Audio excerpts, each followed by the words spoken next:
Star Wars, Alien, Blade Runner, Mad Max, Akira, Estúdio Ghibli, Heavy Metal Magazine e Neuromancer. O que obras tão diversas poderiam ter em comum? Você sabia que todas essas obras foram influenciadas por uma revista francesa surgida na década de 70, chamada Metal Hurlant? Não? Então, assista o vídeo e descubra!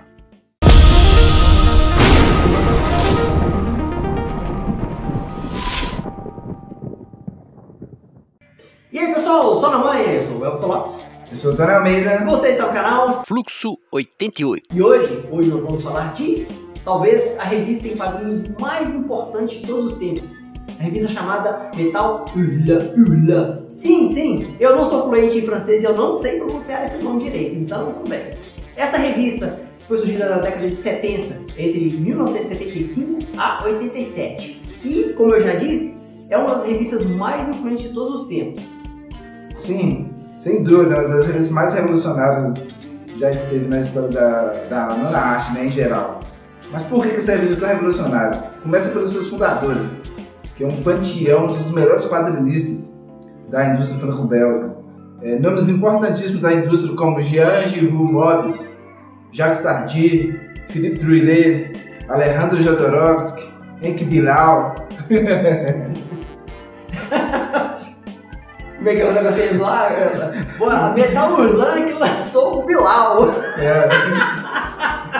O Metal Hurlant foi uma das responsáveis por revelar o Bilal para o mundo dos quadrinhos.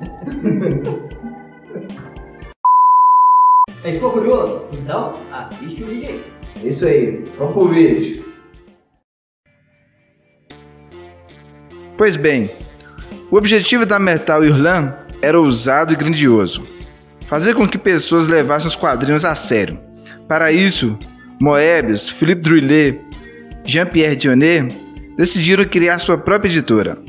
Em 1974, nasce a Les Humanoides Associés, tendo como título principal a Metal Hurlant. A revista chegou impressa em papel de alta qualidade, do tamanho de um lençol, dando a seus ilustradores a liberdade de criar obras de arte tão visualmente impressionantes que muitas vezes pareciam querer saltar das páginas. Não era apenas o visual da revista que era diferente. Os criadores, livres de restrições editoriais das editoras de quadrinhos tradicionais, foram incentivados pelo editor Dionnet a correr riscos e levar sua arte a territórios novos e desconhecidos, nunca antes explorados pelos desenhistas da época. Considerado por muitos como sendo sinônimo da Metal Hurlant, Jean-Giraud Moebius criou universos inteiros que eram bastante diferentes de tudo que tinha sido feito nos quadrinhos ou em qualquer outro meio. Dois dos personagens mais famosos e duradouros de Moebius fizeram sua estreia nas primeiras edições da Metal Hurlant. Arzak era um guerreiro mal-humorado que explorava uma paisagem estranha e desolada nas costas de uma criatura semelhante a um pterodáctilo. Já o Major Gilbert era um aventureiro espacial com capacete de medula, uma espécie de Alan Quatermain interestelar, cujas aventuras se tornariam conhecidas como The Art Garage.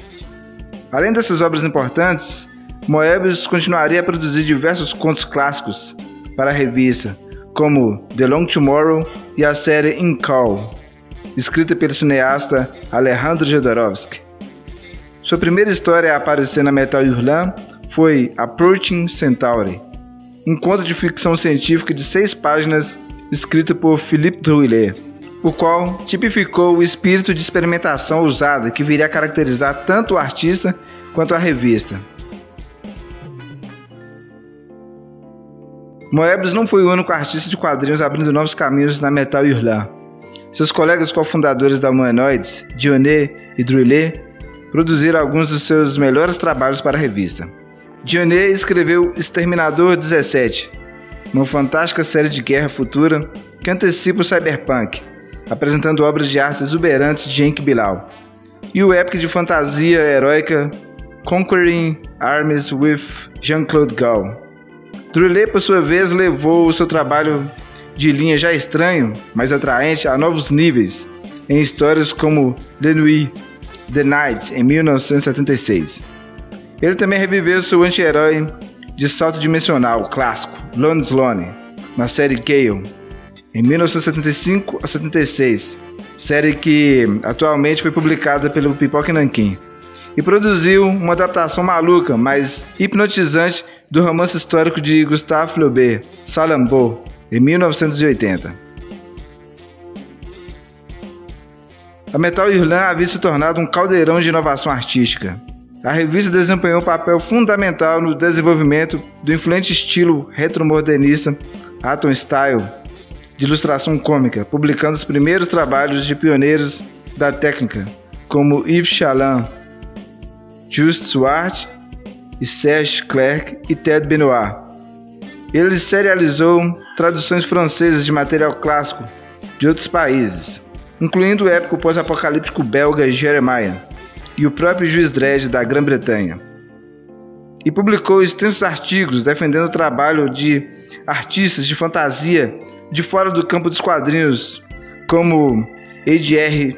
Giger e Chris Foss. Como todos os pioneiros, eles nem sempre acertaram. Algumas das bandes dessinées da Metal Hurlant eram excessivamente autoindulgentes, enquanto outras não envelheciam muito bem. Mais de uma década antes de nomes como Watchmen e The Dark Knight Returns criaram uma enxurrada de manchetes afirmando que quadrinhos não eram mais apenas para crianças, a Metal Hurlant já afirmava corajosamente, afirmando a maturidade do meio. Na França, um sistema de autor se desenvolveu rapidamente, com criadores de quadrinhos ganhando o mesmo tipo de estima cultural que romancistas e diretores de cinema. Inspirado pela lendária revista de filmes intelectuais Carriers do cinema, um Carriers de la bande dessinée foi lançado, elevando os quadrinhos a níveis semelhantes ao de outras mídias. Cursos universitários dedicados ao assunto logo surgiram, e até o governo francês reconheceu a nova legitimidade dos quadrinhos ao financiar o imenso Museu Natural de Histórias em Quadrinhos na cidade de Angoulême. Quando o ex-presidente François Mitterrand confessou que era um ávido leitor de quadrinhos em 1985, os franceses não consideravam isso mais polêmico ou excêntrico do que admitir o gosto pela ópera, jazz ou pelos filmes de Jerry Lewis. Os editores da revista americana de sátira National Lampoon viram potencial para explorar nesse novo mercado de quadrinhos adultos, e em 1977 publicaram a revista Heavy Metal, que durante seus primeiros anos se dedicou quase exclusivamente à tradução de reimpressões da Metal Hurlant. A revista Heavy Metal se tornou um sucesso nos Estados Unidos e até gerou um filme de animação em 1981. Em pouco tempo, outras editoras americanas de quadrinhos queriam uma fatia desse mercado de quadrinhos para adultos. Em uma entrevista para o site Comic Book Resources, o ex-editor-chefe da Marvel Comics, Jim Shooter, relembrou um incidente na década de 70. Antes da publicação da Heavy Metal, Les Humanoides Associés veio para a Marvel em busca de uma editora americana. Depois que eles fizeram a apresentação, tivemos uma conversa com Stan Lee, e ele achou que a coisa era muito violenta, muito sexy e que a boa e velha Marvel não poderia fazer isso.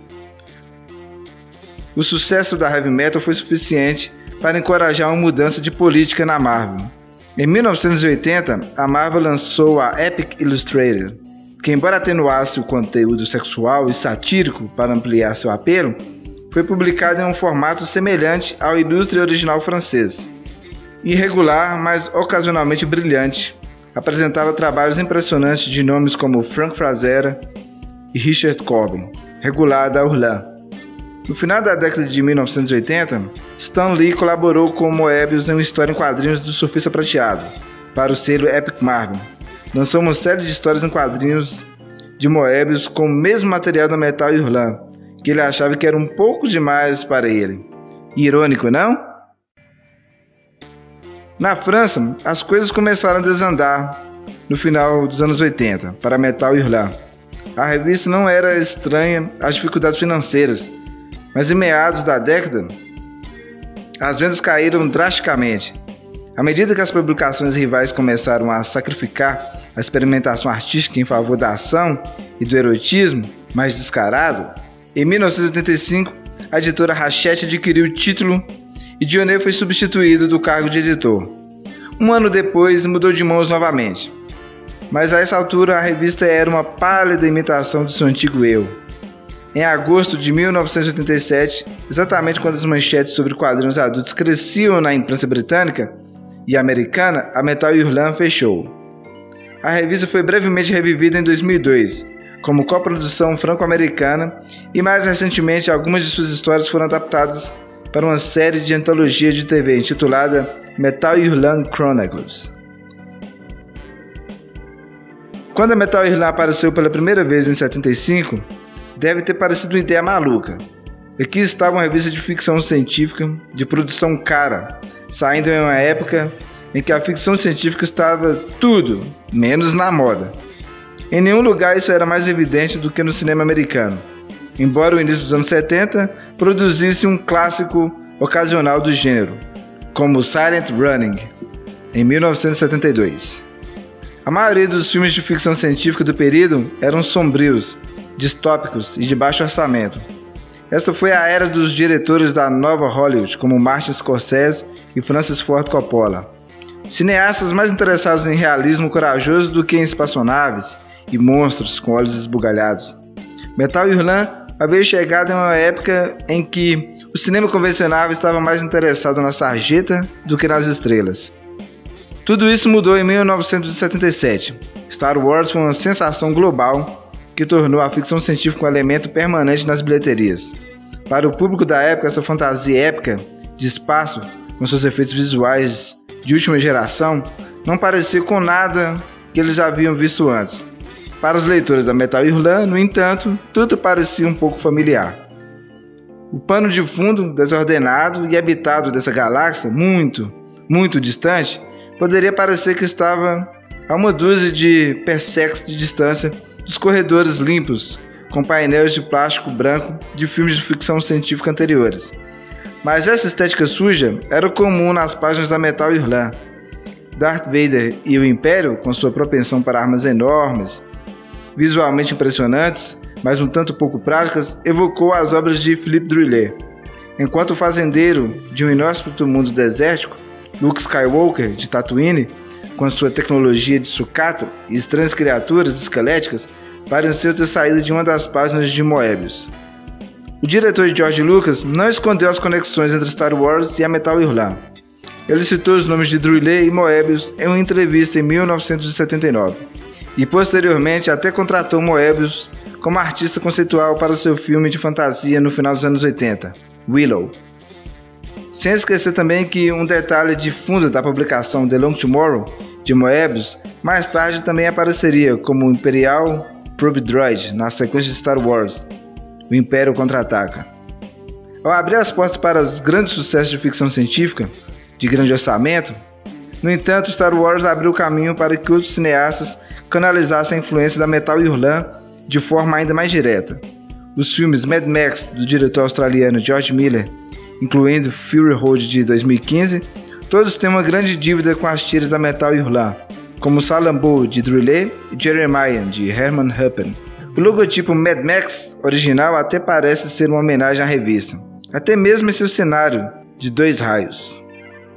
Ridley Scott, diretor de 2 dos filmes de ficção científica mais influentes de todos os tempos, Alien e Blade Runner, foi bastante franco sobre a dívida que tinha com a revista. Em uma entrevista publicada para coincidir com o 20º aniversário de Alien, ele disse: "Em 1977, deparei com as revistas em quadrinhos e publicações nascidas da Metal Hurlant. No mesmo ano, ofereceram-me Alien e reconheci as influências que poderiam aplicar aos aspectos visuais do filme." Scott contratou Moebius e seus colegas artistas A.J.R. Giger e Chris Foss, ambos com perfil da Metal Hurlant, para trabalhar como artistas conceituais no filme. E o alienígena Xenomorph, projetado por Giger, continua sendo uma das criações mais perturbadoras do cinema.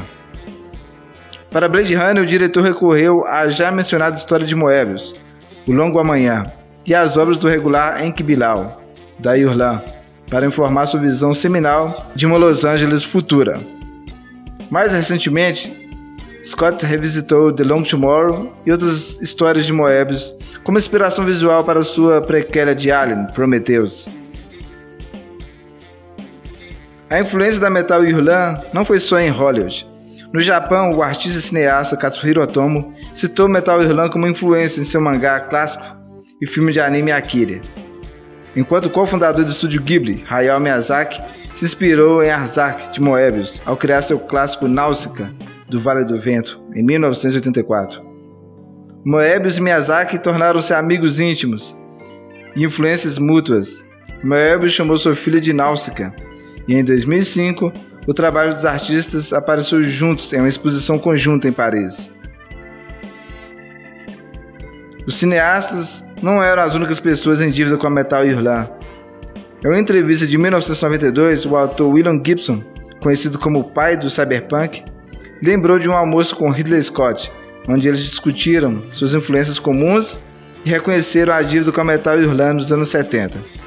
Em uma introdução à adaptação em quadrinhos de seu romance Neuromancer, Gibson disse: "Portanto, é totalmente justo dizer que a forma como Neuromancer, o romance, parece, foi influenciado por algumas das obras de arte que vi na Metal Hurlant.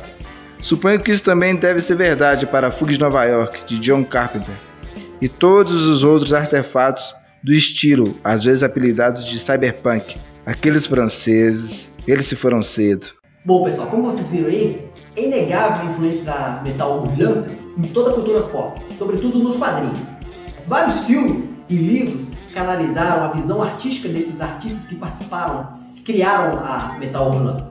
Esses artistas canalizaram a visão e a arte da Metal Hurlant para um público global, muito dos quais provavelmente nem sonhariam em ler uma história em quadrinhos de ficção científica, muito menos uma história em quadrinhos de ficção científica francesa. Exatamente, né? Inclusive o cinema bebeu muito dessa fonte, né? Exatamente.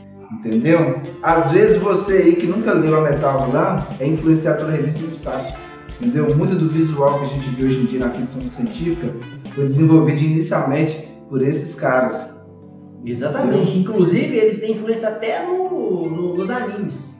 Influenciaram o Miyazaki lá do estúdio Ghibli, né? Estúdio Ghibli. Que inclusive, como foi falado aí no vídeo aí, ele até virou amigo do Moebius. Sim, o outro fãzaço do Moebius também é Katsuhiro Otomo. Entendeu? A Metal Hurlant exerceu uma forte influência na criação de Akira, tanto do mangá quanto do anime. Então, galera, gostem ou não, hoje nós somos todos humanoides. É isso aí, galera. Agora somos todos humanoides. Então, pessoal, gostaram do vídeo? Deixem nos comentários. É isso aí, galera. Não deixe de compartilhar, deixar o seu like, beleza? E você que ainda não se inscreveu no canal, não deixe de se inscrever. Bacana? Então é isso aí. Valeu, galera!